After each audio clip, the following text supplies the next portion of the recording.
Hello மக்களே, Dubai வர எல்லாருமே கண்டிப்பாக இந்த இடம் வராமல் ரிட்டன் போகவே மாட்டாங்க. எங்கன்னு பார்த்தீங்கன்னா கோல்டு சோக்கு தாங்க. நாங்கள் வந்திருக்கிறது பார்த்தீங்கன்னா இன்றைக்கி துபாயில் கராமா ட்ரேட் சென்டர் தாங்க வந்திருக்கோம். இதுக்குள்ளே பார்த்தீங்கன்னா எல்லாமே வந்துட்டு கோல்டு கடைகள் தான் இருக்குது. முக்கால்வாசி எல்லாமே நம்ம ஒரு பிராண்ட்ஸ் வந்து நிறைய இருந்துச்சு. மலபார், ஜாயா லுகாஸ் அந்த மாதிரி.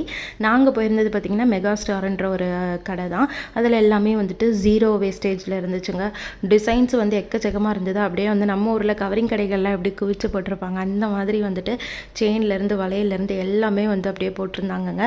மெயினாக வந்து நீங்கள் விசிட்டர் விசாவில் வர்றீங்க அப்படின்னா கண்டிப்பாக வந்து நம்ம வேட் வந்து ரிட்டன் பண்ணிக்கலாம். 80 to 85% வந்து நமக்கு வேட் வந்து ஏர்போர்ட்லேயே வந்து கிளைம் பண்ணிக்கலாங்க. நானும் அப்படி தான் வந்து வாங்கியிருந்தேன். பாப்பாவோட 2 ஓல்டு செயினையுமே போட்டு அவளுக்கும் புது செயினும் எனக்கு ஒரு பேங்கிலும் வாங்கியிருந்தோம். அது எல்லாத்துக்குமே வந்து வேட்டும் வந்து கிளைம் பண்ணிட்டோம். அது எப்படி கிளைம் பண்ணுறதுன்னு தெரிலனா அவங்ககிட்டே கோல்டு ஷாப்லேயே கேட்கலாம். அவங்களே வந்துட்டு கண்டிப்பாக நம்மளுக்கு எக்ஸ்பிளைன் பண்ணுவாங்க.